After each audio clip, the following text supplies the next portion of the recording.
Hello বন্ধুরা, অভিজ্ঞান education YouTube চ্যানেলে তোমাদের প্রত্যেককে স্বাগত জানাই। বন্ধুরা, সামনেই তো 13,421টি শূন্য পদে প্রাথমিকের শিক্ষক নিয়োগের ইন্টারভিউ প্রক্রিয়া শুরু হতে চলেছে। এর ইন্ডিকেটিভ অ্যাডভার্টাইজমেন্টও প্রকাশিত হয়েছে। খুব শীঘ্রই এই নিয়োগের অফিসিয়ালি ডিটেলড নোটিফিকেশনটা প্রকাশিত হবে। তা আজকের ভিডিওতে আমি তোমাদের সাথে যে বিষয়টা শেয়ার করতে চলেছি সেটা হচ্ছে এই প্রাইমারি যে ইন্টারভিউ 2025 হতে চলেছে, যেখানে শূন্য পদ রয়েছে 13,421টি। এই শূন্য শূন্য পদের যে ডিটেল শূন্য পদ, তার যে ব্রেকআপটা, ভ্যাকেন্সি ব্রেকআপটা, কোন জেলায় কত শূন্য পদ রয়েছে, এটা তোমরা কিভাবে জানতে পারবে, কবে জানতে পারবে, তোমাদের ফর্ম ফিল আপের নোটিশটা মানে ডিটেল নোটিশ কবে থেকে তোমাদের ফর্ম ফিল আপ শুরু হবে, কতদিন চলবে, এই বিষয়ে যে ডিটেল নোটিফিকেশন সেটা তোমাদের কবে আসতে চলেছে এবং কতদিন তোমরা আবেদন করতে পারবে, এই বিষয়ে আমি তোমাদের সাথে বিস্তারিত আলোচনা করব। আজকের ভিডিওতে এই সমস্ত প্রশ্নের উত্তর তোমরা পেয়ে যাবে। তোমরা যদি প্রাইমারিতে ইন্টারভিউয়ের জন্য অপেক্ষা করছো, তোমরা ভিডিওটা দেখতে পারো। তোমরা সমস্ত প্রশ্নের উত্তর আজকের ভিডিওতে পেয়ে যাবে। ওকে, তা প্রত্যেকবারের মতো তোমাদের বলে নিই, তোমরা যদি আমাদের চ্যানেল অভিজ্ঞান এডুকেশনে প্রথমবার ভিজিট করে থাকো, আমাদের চ্যানেলটিকে তোমরা সাবস্ক্রাইব করে নিতে পারো। তোমরা দেখতে পাচ্ছ এই চ্যানেলতে আমরা প্রাইমারির ইন্টারভিউ সংক্রান্ত বিভিন্ন গাইডেন্স এবং ডিএলএড এর টাইম টু টাইম আপডেট দিয়ে থাকি, সম্পূর্ণ ফ্রি অফ কস্ট। কাজেই এই ধরনের লেটেস্ট আপডেট পেতে অবশ্যই চ্যানেলটিকে তোমরা সাবস্ক্রাইব করে নাও। লেটেস্ট আপডেট তোমরা সবার প্রথমে পেয়ে যাবে আমাদের চ্যানেলে। তো চলো সরাসরি ভিডিওটা শুরু করি। দেখো, প্রথম যে প্রশ্নটা ছিল, কোন জেলাতে কতগুলি শূন্য পদ রয়েছে এটা তোমরা কিভাবে জানতে পারবে? তোমাদেরকে আরটিআর করার কোনো দরকার নেই।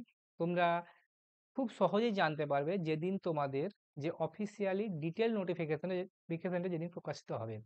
তোমাদের অফিসিয়ালি একটা ডিটেল নোটিফিকেশন প্রকাশিত হবে, যেখানেতে তোমাদের টোটাল শূন্য পদ রয়েছে 13,421টা।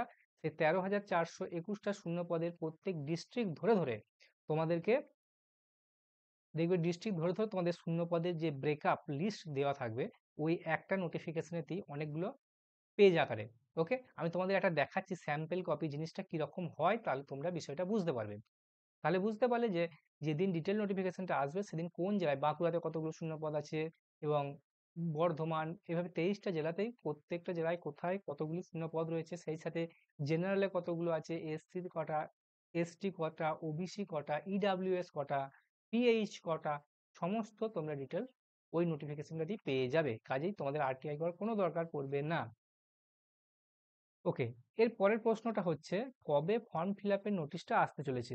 দেখো, তোমরা অনেক পত্রপত্রিকাতে তোমরা দেখেছিলে যে এই যে ইন্ডিকেটিভ অ্যাডভার্টাইজমেন্টে যেদিন প্রকাশিত হয়েছিল, তার ঠিক 1-2 দিনের মধ্যেই বিভিন্ন পেপারেতে বেরিয়েছিল যে পরের সপ্তাহ থেকেই তোমাদের নাকি ফর্ম ফিল আপটা শুরু হবে। এই বিষয়ে কিন্তু আমি কোনো আপডেট তখন দিইনি, কারণ আমার মাথায় দুটো জিনিস ছিল, যে এই যে ফর্ম ফিল আপটা শুরু হওয়ার পিছনেতে, ফর্ম ফিল আপটা শুরু না হওয়ার পিছনেতে দুটো ব্যাপার রয়েছে। ফার্স্ট হচ্ছে কি, একটা হচ্ছে পূজা ভ্যাকেশন, যে পূজা ভ্যাকেশনের জন্য সমস্ত অফিস টফিস সমস্ত বন্ধ, স্কুল বন্ধ, সেটা একটা যেমন প্রবলেম রয়েছে। এবং সেই সাথে আরও একটা ব্যাপার রয়েছে, তোমরা শুনেছো যে সুপ্রিম কোর্ট নির্দেশ দিয়েছে যে যে সমস্ত টিচাররা টেট দেননি কিন্তু প্রাইমারিতে জব করছেন, তাদেরকে টেট দিতে হবে। তো এই ব্যাপারে কিন্তু রাজ্য সরকার কাজ শুরু করে দিয়েছে। প্রত্যেক ডিপিএসসি কে নির্দেশ দিয়েছে এবং প্রত্যেক ডিপিএসসি তাদের যে এসআই অফিস রয়েছে তাদেরকে নির্দেশ দিয়েছে যে ইমিডিয়েট, খুব আর্জেন্ট বেসিসে কোন টিচারের টেট আছে, কোন টিচারের টেট নেই, এই বিষয়ে কিন্তু ডিটেল তথ্য চেয়ে পাঠানো হয়েছে। সেই ধরে ধরে প্রত্যেক সার্কেল ওয়াইজ, এক একটা ব্লকে 2-3টে করে সার্কেল থাকতে পারে, তো সার্কেল ধরে ধরে প্রত্যেকটা এসআই অফিসে সমস্ত টিচারদেরকে তাদের টেট পাস সার্টিফিকেট, বিভিন্ন যে সমস্ত যাবতীয় ডকুমেন্ট, তাদের একাডেমিক, এক্সট্রা কারিকুলাম যা কিছু রয়েছে, সমস্ত ডকুমেন্ট কিন্তু জমা নিচ্ছে এবং সেই অনুযায়ী এসআই অফিস ডিপিএসসি-কে ইমিডিয়েটলি রিপোর্ট দেবে, যেই কাজটা কিন্তু চলছে এই পুজোর ভ্যাকেশনের মাঝে, মানে লক্ষ্মী পুজোর পরে এবং কালী পুজোর মাঝে, এই টাইমটাতে। তো সেই অনুযায়ী কিন্তু টিচারদেরকে তাদের আপডেট, তাদের তথ্যগুলো জমা দিতে হচ্ছে এবং সেই অনুযায়ী এসআই অফিস এবং ডিপিএসসি কিন্তু কাজ করছে, যে কারণে এটা একটা ব্যস্ততার মধ্যে চলছে ওনাদের। আমি নিজেও গিয়ে এই লক্ষ্মী পুজোর পরেতে, কালী পুজোর কদিন আগে আমি নিজে গিয়েও আমার যে টেট পাস ডিটেলস এবং একাডেমিক কোয়ালিফিকেশন সেই সমস্ত ডকুমেন্টের 1 সেট নয় 2 সেট নয় 3 সেট করে ডকুমেন্ট ওনারা জমা নিয়েছেন। তো এই যে 3 সেট করে ডকুমেন্ট 3 জায়গাতে সার্কুলেট হবে এবং সেই অনুযায়ী ওনারা রিপোর্ট পেশ করবেন, এটা একটা বেশ বড় রকম কাজ, যে কারণেতে এই ফর্ম ফিল আপের কাজটি কিন্তু এখন একটু ডিলে হচ্ছে। তো মনে করা হচ্ছে যে আগামী সপ্তাহেতেই কিন্তু এই নোটিশটি আসতে চলেছে, ডিটেল নোটিশ ফর্ম ফিল আপের। ওকে, তাহলে এটার উত্তর তোমরা পেলে যে সামনের সপ্তাহে কিন্তু তোমাদের ফর্ম ফিল আপের নোটিশ আসার একটা সমূহ সম্ভাবনা রয়েছে, রাইট? এর পরের প্রশ্নটা হচ্ছে যে কতদিন তোমরা ফর্ম ফিল আপ করার আবেদন করতে পারবে। দেখো, ইন জেনারেলি এই যে ইন্টারভিউয়ের জন্য বা টেটের জন্য যে ফর্ম ফিল আপের প্রক্রিয়াটার যে সময়সীমাটা দেওয়া থাকে না, এটা মোটামুটি প্রায় তোমরা দেখবে কম বেশি প্রায় 1 মাস এই প্রক্রিয়াটা চলে। এবং তারপরেও যদি কোনো সার্ভারের প্রবলেম থাকে ইত্যাদি ইত্যাদি টুকটাক প্রবলেম, হয়তো ছবি আপলোড হচ্ছে না, পেমেন্ট হচ্ছে না, এই ধরনের ব্যাপারগুলো যদি কোনো স্টুডেন্টরা যদি বোর্ডে জানায়, প্রাইমারি বোর্ডে জানায় গ্রিভেন্স আকারে, তাহলে তখন ওনারা কিন্তু আবার ডেটটা এক্সটেন্ডও করবেন। ওকে, কাজেই মনে করে রাখো যে তোমরা 1 মাস কিন্তু ফর্মটা ফিল আপ করার টাইম পাবে। ওকে,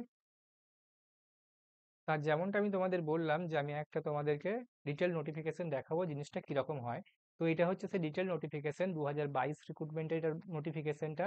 দেখো, এই যে নোটিফিকেশন এসেছিল কবে থেকে কবে পর্যন্ত ফর্ম ফিল আপ চলবে সেটা এখানে দেওয়া ছিল। দেখো, 21 তারিখ থেকে 14 তারিখ পর্যন্ত, 21শে অক্টোবর থেকে 14ই নভেম্বর পর্যন্ত, প্রায় 1 মাস বলা যেতে পারে। এবং এইভাবে ডিস্ট্রিক্ট ওয়াইজ প্রত্যেকটা ডিস্ট্রিক্ট ধরে ধরে তাদের যে ভ্যাকেন্সি, তাদের ব্রেকআপ, এইভাবে ভ্যাকেন্সি ব্রেকআপগুলো দেওয়া থাকবে তোমাদের ক্ষেত্রেও। ওকে, সেম নোটিফিকেশন আসতে চলেছে এইভাবে। তাহলে দেখতে পাচ্ছ যে তোমাদেরকে কিন্তু শূন্য পদের জন্য আলাদা করে কোথাও যেতে হচ্ছে না, তোমরা শূন্য পদ এই নোটিফিকেশনটাতেই ইন ডিটেল পেয়ে যাবে। ওকে, সেই সাথে ভ্যাকেন্সির সাথে সাথে ইন ডিটেল যে তোমাদের যে পে স্কেল কত হতে চলেছে, বেসিক কত হবে, এইচআরে কত হবে, সেই সমস্ত বিষয়গুলো তোমাদেরকে এই নোটিশে দেওয়া থাকবে। তোমরা এগুলো একবার করে রিভিশন দিয়ে নিতে পারবে। ওকে, তো এই ধরনের নোটিশটা হয়, নোটিশটা একটু বেশ লম্বা হয়, এটা 23 পাতা নোটিশ ছিল। সেই সাথে তোমাদের যে একাডেমিকের যে ওয়েটেজ, যেটা মাধ্যমিকে কত নাম্বার, উচ্চ মাধ্যমিকে, ট্রেনিংয়ে কত, টেটে কত, এক্সট্রা কারিকুলামে কত, ভাইভাতে কত, এইভাবে কিন্তু ওয়েটেজগুলো এই নোটিফিকেশনটাতেই কিন্তু বিস্তারিতভাবে দেওয়া থাকবে। যেমনটা বলেছিলাম যে একাডেমিক কিন্তু উঠে যাচ্ছে না, একাডেমিক থাকছে। তো একাডেমিক এবারেও রয়েছে, যেমনটা আমি তোমাদেরকে অনেক আগেই জানিয়েছিলাম। সেই সাথে এক্সট্রা কারিকুলামের লিস্টও তোমরা এই নোটিফিকেশনে পেয়ে যাবে। সেই সাথে প্যারা টিচারদেরও এক্সপিরিয়েন্সের যে টেবিলটা রয়েছে এটাও তোমরা পেয়ে যাবে ওই নোটিফিকেশনেতেই। ওকে,